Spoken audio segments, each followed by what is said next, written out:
Ko he wafa o o tua tau kote. The Most High. Ko o tua maa whao. Ko sautai ko he wafa o tua mafi. O mawhai the Almighty. Ko he wafa ku kaukaua. Tai kai hataha e whakatatau. Tā noa kia e himi. Tongi awa mo fulmani maa ves tolu. Ko sisu ai wafa lahi. O i kai hanaua. I kai hataha i tatau. Hataha te kāpuna. O kai ha mafi e taha. E toi whakatatau te tatau mo i mafi. O tua ko e nuku lau kia e sāne. Ko nofo ki o tua tau potu mo mafi. O ko maa hake wafa ko toa te. Ko si honga. Ko mau o tua mau unu atu. Ta e tāre mau tāpa fua. Si o ku wafa ko top tapu. Ke o ku maa hake. Ie hingoa ko toa te. Ko e toi ki o tua. Ma o ngaiwi. Mo mafa. Ko maha whakina. Ko maha hinga. O ko fia te hakahalangi ko tau. Ai whatsa mehe ilo ki a taha. O ko nafa atu ki he toi ana. O erion. O tua tau. O ko nonga pe no fo. E a fia maria pe a mo he uitou. Mo whanau. I he malu ma ui ai o tua. Ma o whau mo mafu. Hange ko kawenga, ko e malu anga o kupau. Ko e malu anga o kupau. Ko ku lawe te sihoa ko ku hufanga ia mo taitau anga.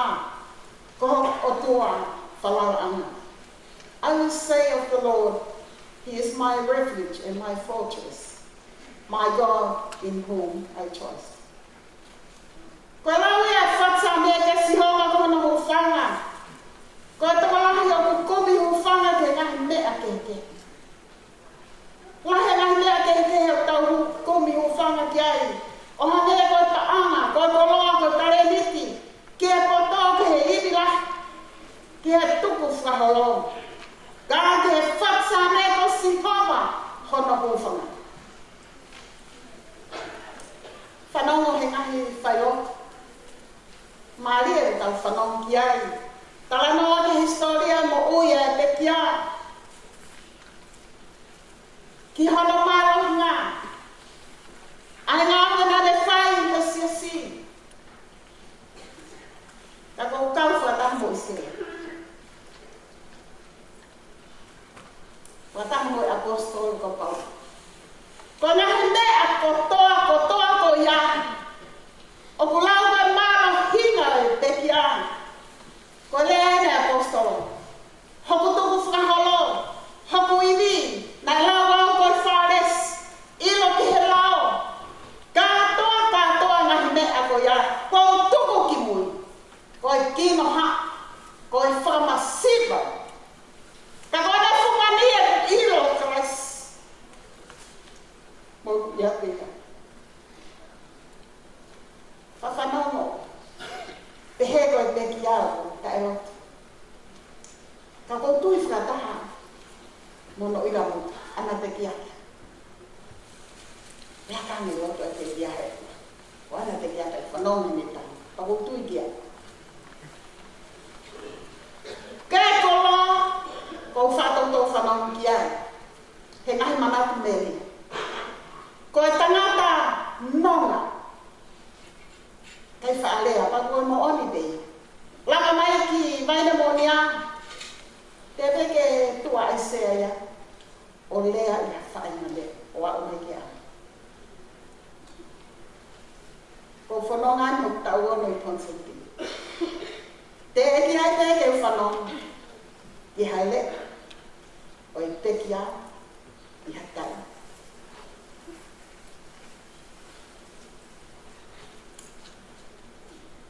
No fo pe mui.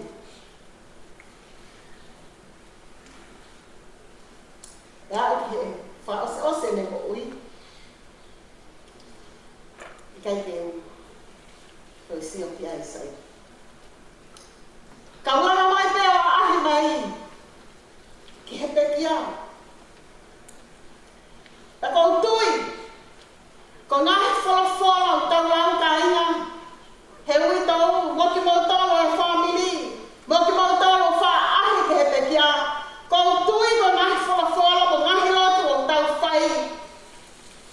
liliwa,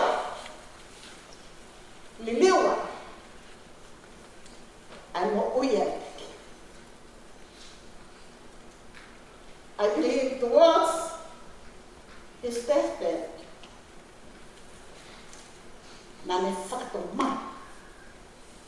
Nane tuku haka no lau marehi o tuan. O hangai ko sama di mga forma tanga wa tanga ya ane forma manako.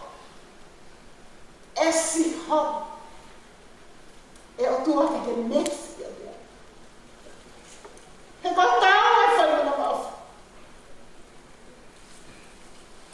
For whakamai sopea ke hina hane ko e sino.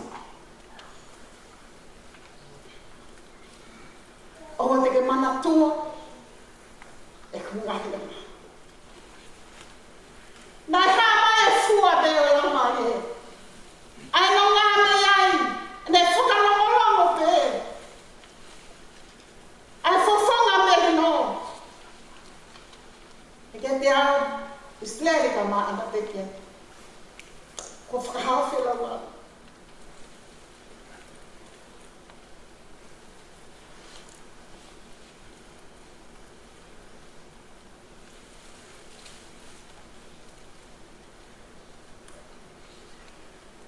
Me amo.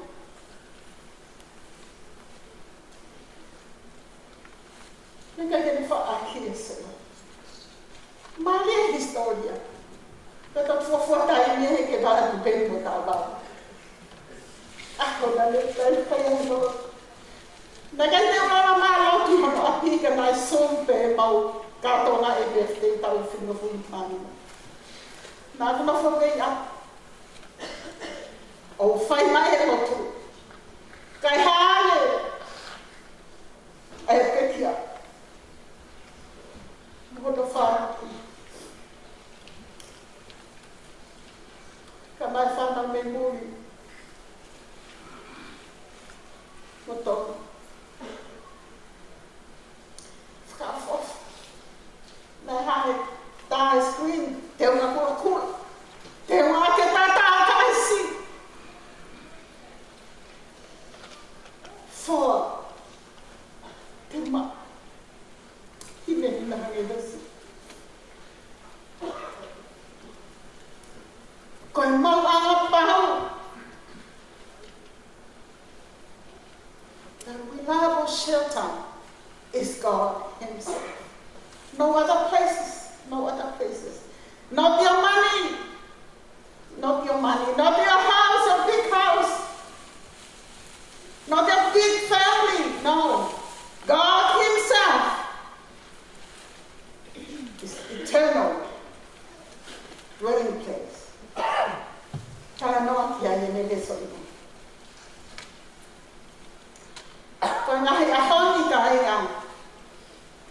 O ku kei aki o tōne ki tau tau he pavitahi wā, he kolona mai lasi. O tau rau ka mahatwha au haka mahatwha mate. Pau kei ma whola lahi bei mamari. Tau whawhetai ke o tua mātua. Whawhetai. Iasi o mai le monia. I he wahenga ngā o e whawhanua. Nei he kakaina lahi o a ou. He maremare. Te kai hamo o e moi. Te kai hamo o e moi. Whawhetai ke o tua. Lea o hano aki o tōki tau tōru he mahau whakaawako. O ku tālata mai tau saini sima kau toke tā. O ku kei te mai lasi he whunga mamani. Hei ira pe os whakako. Kau tau lotu. Kia erione ke sātai, ke sihonga koe wharaanga, ke te kei aki mo tōki tau tōru. Mo whakahawhi. Ne maha ki whakaawhi. Koe hae whahenga hu whahau tau ilo ia sirowa. Koe hu whanga tainata. Tala noa kia te tala noa mkahe tō tōru vesua whutau. Koe atua nei tuai ako nofu a ngā. O kune kiranga koe agono ni matai ngata. Ka kune wholofola.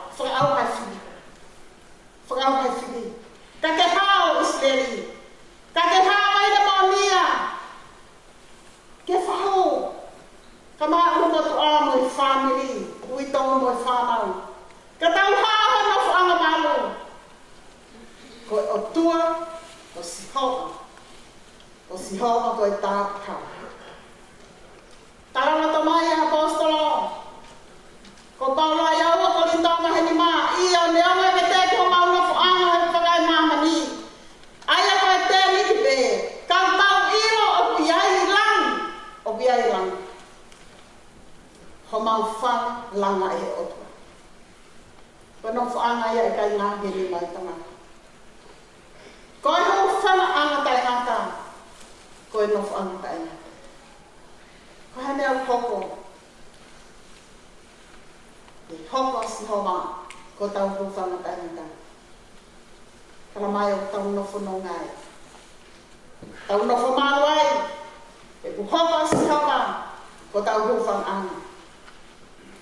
A hone ku hanga ko vita hei wao liliu e nahi mea la. Liliu e nahi mea la. O fo owe ni a tai. Fo owe ni a tau whaalama mai o Malangai e tau nahi putu. A tau tolo keha tau nahi whalero. I nahi whalero ma te. Ko e hani ko maulava peke ngai whaunga. Malangai ia i ngai putua nge koe. Liliu he ko vita hi ngā. Ai tūku ngā mai whaunga. Ma ngai Fotu tō ai tangatanga. O hange e ko ia koe aha. Ka mō ila koa. Ko e whaitō o kui ai. A si hama koe whalaka ngā. A elioni ko sātai. Tara mai. Hau. Hau. Te uia ia si homa ko he hufanga. Kai nga ko neli e ni. O nofu ki tautoi ani mo e maruanga. Pamahina he kasa me. Ko e uho mo e lito elioni mo sātai. O ku kilua, o ku kaukaua, o ku kako katoia si homa. Ko e tahai o tua. Ko e maruanga he toafa mo e Portugal. Ko e ngai tātua ki. Tau hao me hele e tui mani. Hao me maha whakau ha. Ai aku ua kai mai kia te koi moa.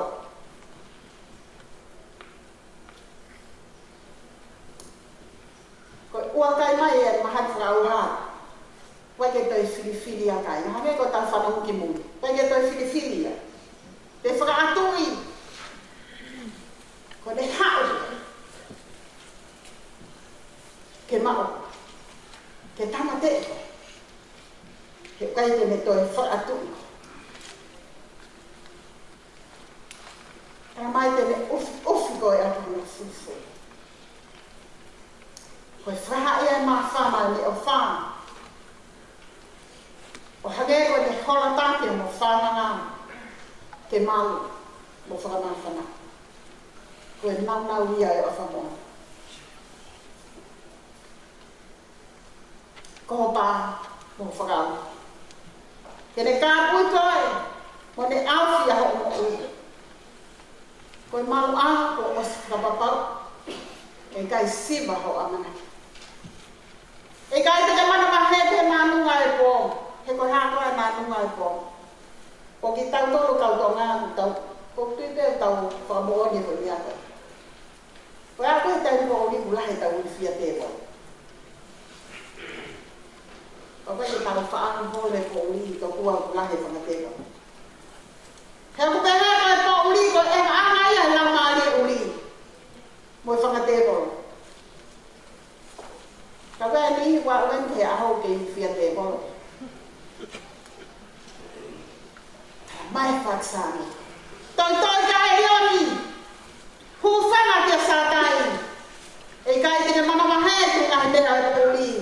He kune af. Mo malu koe. Koe foi anga ia o te bolo. Ko si hoa sātai. Ko mahino hene e whatsame. Ki he whai ke alunga. O whalala o tua. Me he kauanga hala.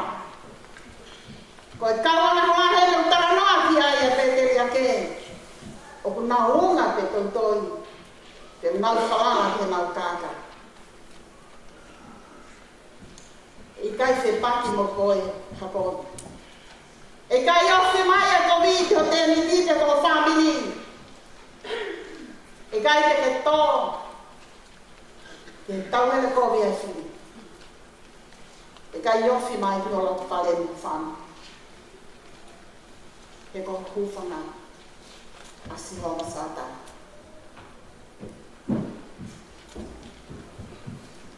Hange ko blawa ne nai. Ko sabe lima forma kaha. Ko vete ya ko tenta. Ai ni ana hala ki. Ke mesi mai ke te ia. Kama ai ni yang hala. Whakahau whia mo ui me hala ia toto. Ko hi ko ai oni. Ko tua whakamoia. Kai ha ko whelawau ki o tua. Ko lau maali e la mea. Ko loto la mea mo ma fespesi e kai tai rukai e o tua. Ko tau tuia. Nai whaite he e te. Ko maa po opo ki Malangai ko e. Ate ne vesi. Se ne vai toru ke stamina. He nai ofa te hea tua ki mamani. Ko e nane whaata o ala to whetana whakatupu ko hi ko ia ko toa pēra tui. I kai auma. Kai maa wai po ui o tainga. For God so loved the world that he gave his only begotten Son, that whoever believes in him will not perish, but have eternal life. O pehe ka wako ni, koe nea koste no nota. Kono inga, nea mo ko whaiveste tangata whaoa e te whito e mea mamafa e koste. Ka koe umo ia e koste. Whaki o tuahano alo te taha. Na lama te mamata mamani ke lahi o ene ofa tau wota. Si e un mesia. Ke whatatau ke lahi whau e ofa e otua. Tau iro kano ai lo loa. Loko. Mau kuku iwi lahi e ofa huru e otua. Koe mahu inga e ofa e otua. Koe mau e mu ui utaina. Koe hata whatoria. Ke tare ake ofa ko whainare o tuana. Ko ta Faifekau ke tui pita. Kia Siutaisa. Ko mahino ai alunga mo whaunga e petia. O motu Aisea. O Aisea ka whoki e ai lotu i Aisea. O Aisea o fufi e mao au piki. Mo pane pasa. Ko riko e hapa.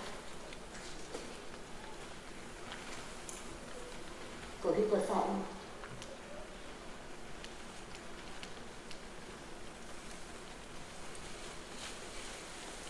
Ke tatake whaunga. Ko whanitoro. Ke mau anga whau. Ke mau anga whau.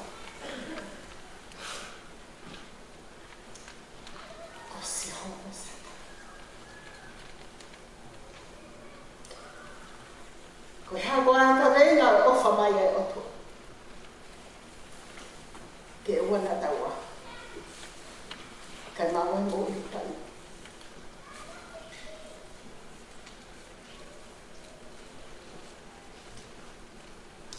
Let us not be perished, but have eternal life.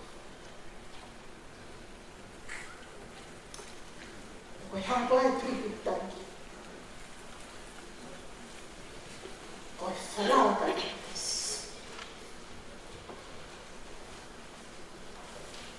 Koe whahinga whalau ka ina homo homo. Ka oku piki mau, yes. Ko hai taka e piki mau. Sisu. Sisu. Koe matua ki unu kia sisu. Aka e loto whalau ka kis. Ko hai e mau anga pau. Ko siho. Ko siho masata. Tau mataki unu malo ki a te ia whamiri witou.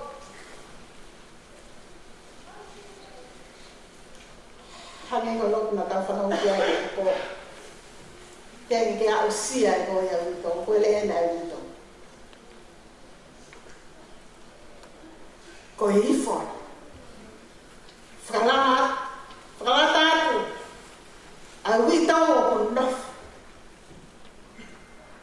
malu ya elio. O satai. Mohe. Nofu.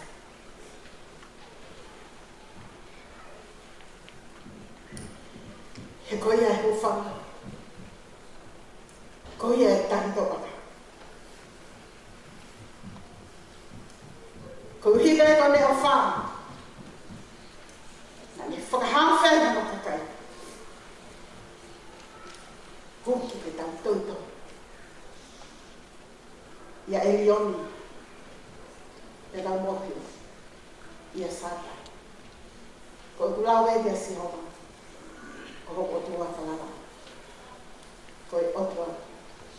Ko ia e mauranga. God himself is the reliable shelter. E hua whatamai, moi a, me lau mai ria na anka.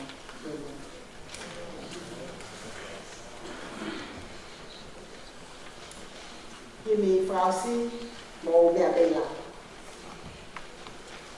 Kono whania, himo no furu maa malu.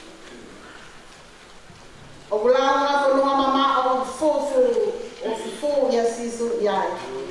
Ai kakai ko mohe ilau, e tui whalao he lami. Ke uiai, o fufu ia sisu iai.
Ko ke le sa tau ki mo o fai o tua mo se la mali malu ni.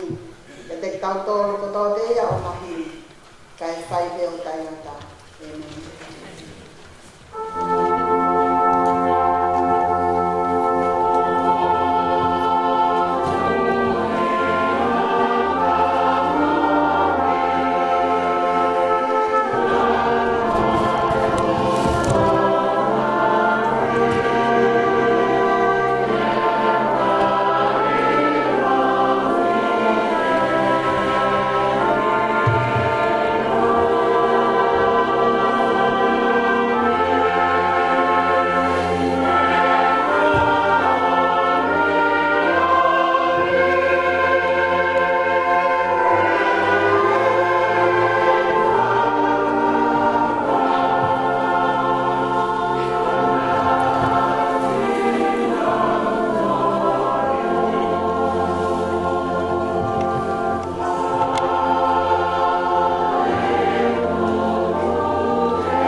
I just did that slide. I did this. Hello.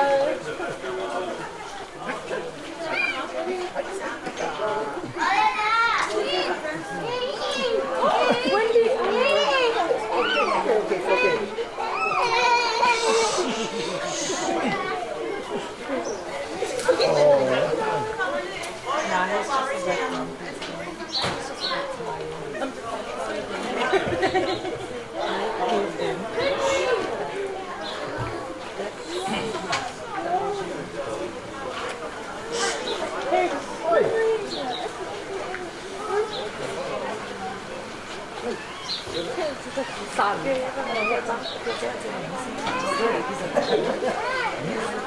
know that your dad has converted to Hey, Palo, Faifekau Malangai.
Tục chiều thì mà lại bán gì đấy.